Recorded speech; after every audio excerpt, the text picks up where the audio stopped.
والنعت لخاتم الرسالة أما بعد فأعوذ بالله من الشيطان الرجيم بسم الله الرحمن الرحيم إن الدين عند الله الإسلام صدق الله العظيم وقال النبي صلى الله عليه وسلم إن الإسلام يهدم ما كان قبله او کما قال علیہ الصلوۃ والسلام۔ آج بھی ہو جو ابراہیم سا ایمان پیدا، آج بھی ہو جو ابراہیم سا ایمان پیدا، آگ کر سکتی ہے انداز گلستان پیدا۔ میری زندگی کا مقصد تیرے دین کی سرفرازی، میں اسی لیے مجاہد، میں اسی لیے نمازی۔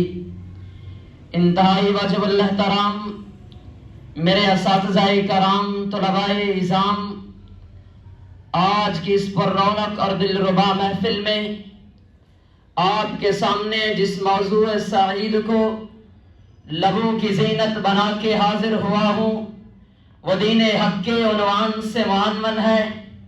سامعین محترم، دنیا میں لوگوں پر ایک ہی دین فرض کیا گیا ہے، وہ ہے دین اسلام۔ اس کے علاوہ کوئی بھی دین قابل قبول نہیں۔ ارشاد خداوندی ہے وَمَن يَبْتَغِ غَيْرَ الْإِسْلَامِ دِينًا فَلَن يُقْبَلَ مِنْهُ۔ چنانچہ اس دین اسلام کے مقابلے میں یہودیت، عیسائیت، مرزائیت، قادیانیت وغیرہ سب کے سب مردود ہیں۔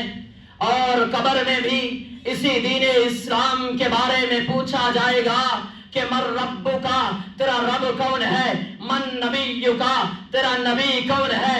ما دین کا، تیرا دین کیا ہے؟ سامعین محترم، خوش قسمت ہے وہ انسان جو یہ جواب دے گا ربی اللہ، میرا رب تو اللہ ہے، دین الاسلام، میرا دین اسلام ہے۔ تب فرشتے اس سے کہیں گے کہ نم کنومت العروس، یعنی دلہن کی طرح آرام سے سو جا۔ سامعین ذی وقار، حدیث شریف کا مفہوم ہے کہ رب کائنات کی خدمت میں نماز حاضر ہوگی اور عرض کرے گی اللہم علی الصلاۃ، اے اللہ ہمیں نماز ہوں، تو رب ذوالجلال فرمائیں گے انک علی خیر، بے شک تو بھلائی پر ہے۔ اس کے بعد روزہ حاضر ہوگا اور عرض کرے گا اللہم علی الصوم، اے اللہ میں روزہ ہوں، تو رب کائنات فرمائیں گے انک علی خیر، بے شک تو بھلائی پر ہے۔ اس کے بعد حج حاضر ہوگا اور عرض کرے گا اللہم علی الحج، اے اللہ میں حج ہوں، تو رب کائنات فرمائیں گے انک علی خیر، بے شک تو بھلائی پر ہے۔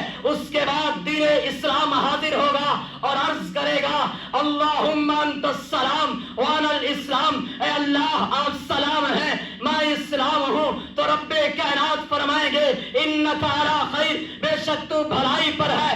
الیوم بک اعطی وبک آخذ، آج میں تیرے ہی ذریعے فیصلہ کروں گا کون جنت میں داخل ہوگا، کون جہنم میں داخل ہوگا۔